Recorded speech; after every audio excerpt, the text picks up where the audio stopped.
हल्ली मोबाईलवर एवढे ऍप्स आहेत, गेम्स आहेत, ते खेळा ना. तुमच्या कष्टाच्या पैशांशी कशाला सही आहे म्हणून खेळत बसताय? अहो, त्यांना समतासोबत वाढवा ना. समता पतसंस्था, टेन्शन नाही, रिटर्न्स निवडा. महाराष्ट्र राज्य भूमी अभिलेख विभागातील प्रलंबित मागण्यांकडे शासनाचे दुर्लक्ष होत असल्याच्या निषेधार्थ कोपरगाव येथील भूमी अभिलेख कार्यालयातील अधिकारी व कर्मचाऱ्यांनी कामबंद आंदोलन सुरू केले आहे. तांत्रिक वेतन श्रेणी लागू करणे, रिक्त पदे भरणे, प्रवास भत्ता निश्चित करणे तसेच विभागाच्या खाजगीकरणाचा निर्णय रद्द करणे आदी मागण्यांसाठी हे आंदोलन करण्यात येत आहे. मागण्या मान्य न झाल्यास 2 मार्च 2026 पासून बेमुदत आंदोलनाचा इशाराही देण्यात आला आहे. दरम्यान कामकाज ठप्प झाल्याने नागरिकांना मोठ्या अडचणींचा सामना करावा लागत आहे. मोजणी, हद्द कायम व इतर कामांसाठी येणाऱ्या शेतकरी व नागरिकांना कार्यालयातून निराश परतावे लागत असून कार्यालयात शुकशुकाट दिसून येत आहे. आंदोलनामुळे दैनंदिन व्यवहारांवर परिणाम होत असून शासनाने लवकरात लवकर या आंदोलनाची दखल घेऊन काहीतरी तोडगा काढण्याची गरज आहे. यावेळी तहसीलदार आणि पोलीस निरीक्षकांना या संदर्भात निवेदन देण्यात आले. यावेळी संघटनेचे उत्तरनगर जिल्हाध्यक्ष प्रमोद जाधव, सुरेखा बडे, रेणुका आमले, दीपाली मोरे, गजानन पंडित, आनंद गंगावणे, अनंत पादीर, अक्षय कैचे, समाधान गवाळे आदी उपस्थित होते. आंदोलन या ठिकाणी केलेलं आहे. नेमकं काय मागण्या तुमच्या आहे? काय भूमी अभिलेख कर्मचारी कृती समिती महाराष्ट्र राज्य यांच्या आधिपत्याखाली आज संपूर्ण महाराष्ट्र राज्यामध्ये सर्व संघटना एकत्र येऊन भूमी अभिलेख विभाग जो आज तांत्रिक दर्जाचं काम करतो आहे, सदरील भूमी अभिलेख विभागाला आज तागायत तांत्रिक दर्जा प्राप्त झालेला नाही. गेल्या भूमी अभिलेख विभागाची जेव्हापासून स्थापना झाली तेव्हापासून आज तागायत भूमी अभिलेख विभाग हा तांत्रिक स्वरूपाचं काम करतो आहे. तांत्रिक स्वरूपाचं काम करताना आज भूमी अभिलेख विभागामध्ये अनेक बदल झाले.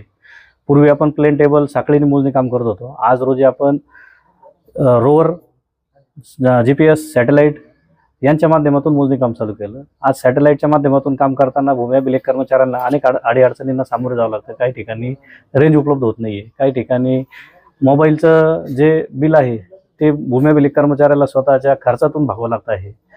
त्या ठिकाणी ज्यावेळेस भूमी अभिलेख कर्मचाऱ्यांचे महिला कर्मचारी मोजणीसाठी जाते आहे, त्या मोजणीसाठी जाताना आम्हाला आज तागायत ST भाडंच मोजणी कामी दिलं जातं. आज आपण चंद्रावर चालवलो आहे. चंद्रावर जाताना देखील भूमी अभिलेख विभाग आज चंद्राकडे मोजणी कामासंदर्भात जात असताना देखील आज STने चंद्रावर जायची वेळ आलेली आहे आमच्यावर. त्यामुळे भूमी अभिलेख कृती समितीने जे आंदोलन पुकारलं त्या आंदोलनामध्ये भूमी अभिलेख कर्मचाऱ्यांच्या मागण्यांप्रमाणे एक भूमी अभिलेख विभागाला तांत्रिक वेतन श्रेणी लागू करावी. 2 नंबरला आहे भूमी अभिलेख विभागाचा जो आपल्याकडे कर्मचाऱ्यांची संख्या अपुरी पडते आहे दिवसेंदिवस.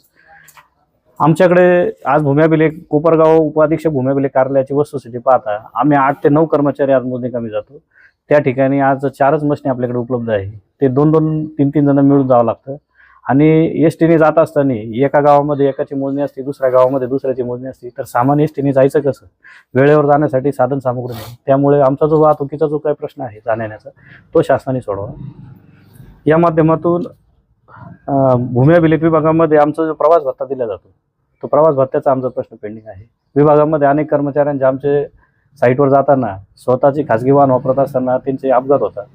त्या अपघातामध्ये कर्मचाऱ्याचे पगार लगेच स्टॉप केला जातो. त्याच दिवशी ज्या दिवशी त्याचा अपघात झाला त्याच दिवशी त्याचा पगार बंद केला जातो. पगार बंद झाल्यानंतर त्याच्या कुटुंबावरची जे काय सर्व कुटुंबातील सदस्य जे त्यांच्यावर अवलंबून आहे, मग त्या कर्मचाऱ्याला काही ना काही मदत शासनाने निर्माण करावी. त्यासाठी विशिष्ट निधी निर्माण करावा जेणेकरून आमचा एखादा कर्मचारी जर तो कार्यालयीन कामकाजासाठी जात असेल आणि त्याचा जर अपघात झाला तर त्या अपघातासमोर त्याला काहीतरी हॉस्पिटॅलिटीची मदत उपलब्ध शासनाने करून द्यावी. आज सर्वसामान्य लोकांना शासन 5 लाखापर्यंत विमा संरक्षण देत आहे. पण आज आमच्या कर्मचाऱ्यांची अवस्था अशी आहे, त्याला जर अपघात वगैरे काही झालं किंवा त्याचं काही कमी जास्त झालं तर शासनाकडून रुपयाची मदत आम्हाला मिळत नाही. आता हे आंदोलन तुमचं कधीपर्यंत सुरू राहील? या आंदोलनाची रूपरेषा ठरलेली आहे. आम्ही 18 तारखेपासून आंदोलनाची रूपरेषा चालू केली. 18/2 पासून आम्ही काळ्या फिती लावून कामकाज केलं. त्यानंतरही शासनाने आमची दखल घेतली नाही. तर आम्ही 23 ते 27 तारखेदरम्यान सर्वांनी महाराष्ट्र राज्यातील कर्मचाऱ्यांनी सामूहिक रजेचे आंदोलन केलेलं आहे. त्या संदर्भामध्ये सगळे रजेचे अर्ज कार्यालयीन प्रमुखांकडे सादर केलेले आहे. त्यामध्ये देखील शासनाने जर आमच्या आंदोलनाची दखल नाही घेतली तर 2 मार्च 2026 पासून संपूर्ण राज्यामध्ये बेमुदत संप सुरू होणार असून त्यातून शासनाने लवकरात लवकर आमच्या कामकाजाची दखल घेऊन आमच्या भूमी अभिलेख विभागाला तांत्रिक दर्जा देण्यात यावा एवढीच विनंती शासनाला आहे. आजपासून हे आंदोलन चालू झालेलं आहे आमचं भूमी अभिलेखला तांत्रिक दर्जा मिळण्यासाठी. आणि ह्या आंदोलनात महिला कर्मचारी सुद्धा एकदम हिरिरीने भाग घेत आहेत, कारण महिलांना मोजणीला जाताना खूप अडचणी निर्माण होतात.